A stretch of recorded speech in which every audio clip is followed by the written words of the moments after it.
ऐसे श्री कृष्ण जो सच्चिदानंद स्वरूप हैं, जो विश्व की उत्पत्ति स्थिति संहार के अधिष्ठाता हैं और जो तीनों तापों का विनाश करने में समर्थ हैं या उसके लिए तत्पर हैं, प्रवृत्त हैं, ऐसे श्री कृष्ण भगवान को हम सब प्रणाम करते हैं। ये मंगलाचरण हुआ।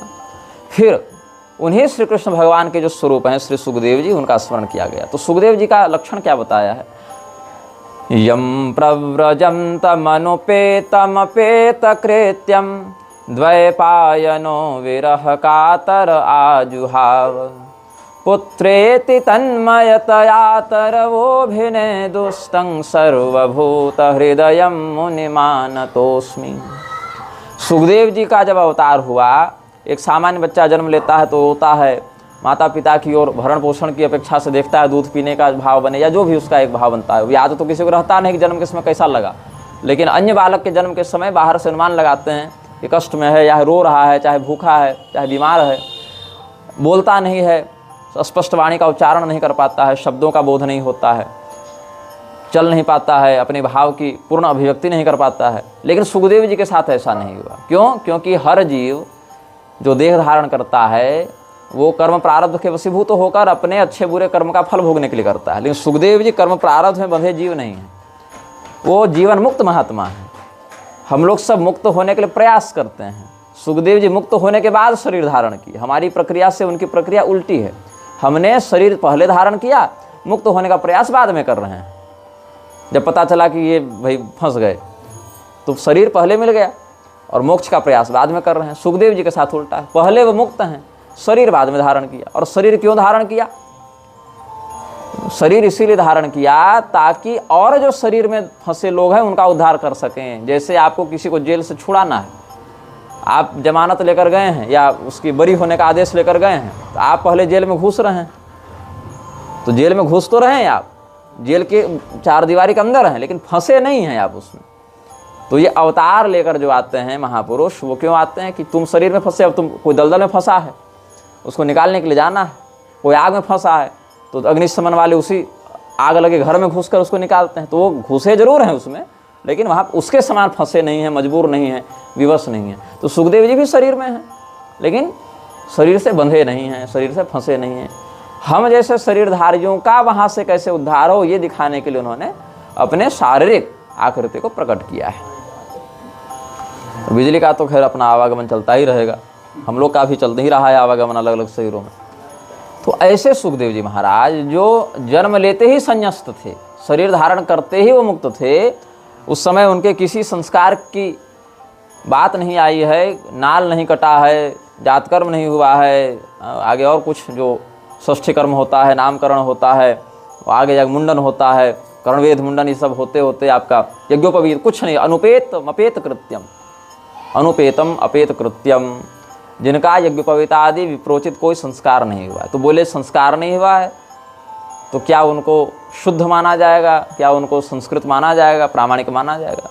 तो संस्कार की आवश्यकता क्यों होती है? ताकि हम अपने प्रारब्धजन्य कर्मजन्य वृत्तियों का शोधन करके अधिक से अधिक शुद्ध हो सकें और उन साधनाओं के और उन विद्याओं के अधिकारी बन सकें जो हमारे मोक्ष मार्ग में हितकारी हैं। उसमें अपने अपने वर्ण जाति लिंग आदि के आधार पर शास्त्र की मर्यादा का विभाजन किया हुआ है। तो शूद्र और स्त्रियों के लिए 10 संस्कार और द्विजाति पुरुषों के लिए 16 संस्कार। ऐसे और भी सूक्ष्म संस्कार आगे 24-30 तक जाते हैं, लेकिन इतना मुख्य 10 और 16। 10 संस्कार शूद्र और स्त्री के लिए, और ब्राह्मण क्षत्रिय वैश्य पुरुष के लिए 16 संस्कार, 10 के साथ 6 और। तो इनमें से संस्कारों का प्रयोग करके उस जीव के प्रारब्ध का अधिकाधिक शोधन करते हुए उसको परिष्कृत कर करके मोक्ष मार्ग की ओर बढ़ाया जाता है, अधिकारी बनाया जाता है।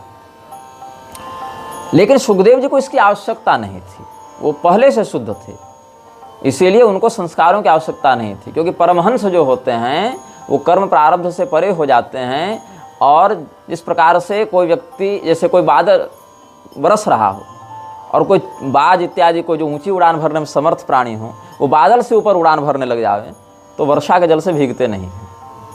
हम तो भीग जाएंगे क्योंकि हम उसके नीचे जा रहे हैं। लेकिन अगर कोई गिद्ध इत्यादि श्रेष्ठ उड़ान वाले गरुड़ इत्यादि पक्षी जो बादल से ऊंची उड़ान भरने का सामर्थ्य रखते हैं, वो अगर बादल से ऊपर उड़ान भर रहे हैं या विमान इत्यादि ही ऊपर जा रहा हो, तो बादल का वर्षा का जल उसको गीला नहीं करता। तो ये सब क्या है, कर्म प्रारब्ध के आवरण से ऊपर रहने वाले महात्मा हैं, इसलिए वहाँ तक पहुँचने के लिए जिन संस्कारों की आवश्यकता है अब ये उस पर आश्रित नहीं हैं। लेकिन चूंकि महर्षि श्री कृष्ण द्वैपायन जो अभी वेदव्यास के पद पर हैं, वेदव्यास एक पद है, अभी उस पद पर जो महर्षि बैठे हैं महर्षि कृष्ण द्वैपायन, वो पराशर जी के पुत्र हैं, शक्ति मुनि के पोता हैं, वशिष्ठ मुनि के परपोता हैं, उनका नाम है श्री कृष्ण द्वैपायन। तो ये जो महर्षि श्री कृष्ण द्वैपायन हैं, द्वैपायनो विरह कातर आजुहाव, पुकारने लगे। क्यों? यद्यपि ये भी ब्रह्मज्ञानी है लेकिन पिता पिता होता है। उस समय अपने नवजात शिशु के लिए उन्होंने जितने वर्षों की प्रतीक्षा की थी, सामान्य से अधिक गर्भकाल रहा ना सुखदेव जी का, वो बाहर आना ही नहीं चाहते थे कि हम फंस जाएंगे। तो महादेव जी ने कहा कि नहीं नहीं, आपका ये ज्ञान, आपका ये वैराग्य बना रहेगा, आपको माया प्रभावित नहीं करेगी। तो इस आश्वासन पर वो आए। तो जब महादेव जी ने यह आश्वासन दिया कि सुखदेव जी आप अवतार लीजिए, आपको किसी प्रकार का बंधन नहीं झेलना पड़ेगा, तो ये आए और आते ही निकल गए। पिता का मुख भी ठीक से नहीं देखा कि कहीं देख लूँ, प्रेम हो जाए, भावना जग जाए, आसक्ति हो जाए कि मेरे पिताजी हैं तो घर में रह जाऊँ, माँ है घर में, ऐसे भाव जग जाएंगे ना, तो शरीर का बंधन फिर तो किसी न किसी माध्यम से हमको लागू हो जाएगा। चले जा रहे थे सुखदेव जी, तो पीछे पीछे श्री कृष्ण द्वैपायन वेदव्यास जी पुकारते हुए हे पुत्र लौट जाओ, हे पुत्र लौट जाओ, ऐसा पुकारते हुए उनके पीछे पीछे जा रहे हैं। और वो पीछे न मुड़ रहे हैं न कोई उत्तर दे रहे हैं। तब चूंकि जो परमहंस होते हैं वो किसी एक शरीर में बंधे नहीं होते हैं, अलग अलग शरीरों में भी उनका अनुभव किया जा सकता है। क्योंकि जैसे समुद्र के पास आप जाएं, अलग अलग पात्र लेकर, बोतल ले लीजिए, बाल्टी ले लीजिए, लोटा ले लीजिए, गिलास ले लीजिए, चम्मच ले लीजिए, और अलग अलग पात्रों में समुद्र का जल भर लीजिए, तो समुद्र का जल जिस जिस पात्र की जो क्षमता या आकार है उस प्रकार से वहाँ व्याप्त हो जाएगा, लेकिन मूलतः रहेगा समुद्र का जल। वैसे ये सभी पात्रों में जो आत्मा है वो एक ही तत्व है, लेकिन अलग अलग पात्रों में अलग अलग आकार प्रकार से वो देखा जा रहा है और उसकी वैसी अभिव्यक्ति हो रही है। तो कहेंगे कि समुद्र का जल जो समुद्र में है और जो घड़े में है, दोनों एक ही है कि अलग अलग है? तत्व दृष्टि से देखें तो एक ही है, लेकिन फिर भी भेद है। समुद्र के जल में डूब के मर सकते हैं, घड़े में नहीं डूब के मर सकते हैं। समुद्र के जल में नाव चल सकती है, घड़े में नहीं चल सकती, जबकि जल वही है। क्यों? पात्र का अंतर है।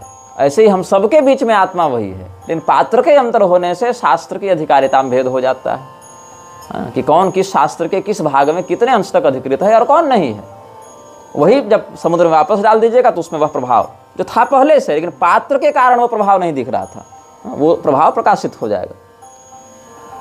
तो इसीलिए शास्त्र बता दिए कि चारों वर्णों के लिए, चारों आश्रमों के लिए, दोनों लिंगों के लिए, और उसमें भी अलग अलग संप्रदाय परंपरा के आधार पर किस किस का किस किस कर्म में, किस किस परिस्थिति में अधिकार है या नहीं है। जैसे जैसे घड़ा बदलेगा, पात्र बदलेगा, वैसे वैसे उसी एक ही जल के प्रयोग में भेद आता जाएगा। शौचालय में भी जल ही है, लेकिन वहाँ पूजा कक्ष का काम नहीं दे सकते हैं। पूजा कक्ष में जल है, लेकिन उसका अन्य कार्य में प्रयोग नहीं कर सकते हैं। चिता में भी अग्नि है, उसका रसोई में प्रयोग नहीं कर सकते। रसोई की अग्नि से मुखाग्नि नहीं देते, है ना। अग्नि तत्व तो एक हो गया। आकाश में जो विद्युत है, क्या उससे हम अभी घर का कार्य कर पा रहे हैं? नहीं, अभी वो हमारे पास संसाधन नहीं है। विद्युत तो हमारे शरीर में भी है। कई बार आप ऊनी कपड़े इत्यादि को भी अंधेरे में ऐसे रगड़ें या कुछ वैसा टेरिकोट इत्यादि हो जाए तो उसमें भी विद्युत का कुछ अनुभव कर लेते हैं।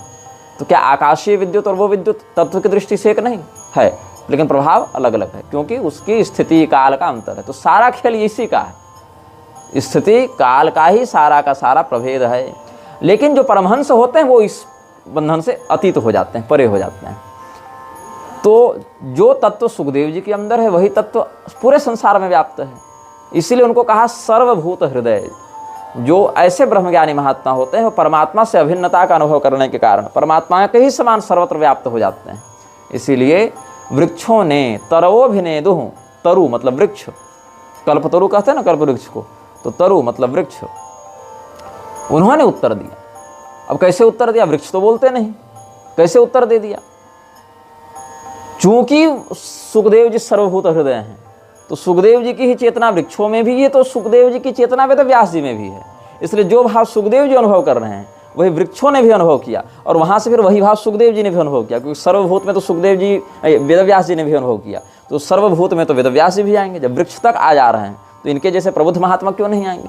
इसीलिए वृक्षों के भाव को, यद्यपि वृक्षों में प्राकृतिक रूप से स्पष्ट वाणी के उच्चारण का सामर्थ्य नहीं होता है, लेकिन यहाँ इस बात का गांभीर्य दिखाने के लिए वृक्षों से ही वह अनुभव कराया गया कि जो सामान्यतया सुसुप्त चेतना वाले जीव हैं वो भी इस बात का अनुभव कर रहे हैं कि सुखदेव जी का रहस्य क्या है।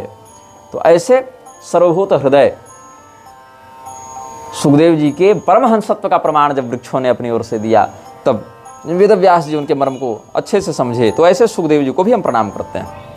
बस दो को प्रणाम किया प्रारंभ में महात्मा में, एक तो श्री कृष्ण भगवान को और दूसरे उन्हीं के स्वरूप सुखदेव जी को, एक गुरु को एक गोविंद को।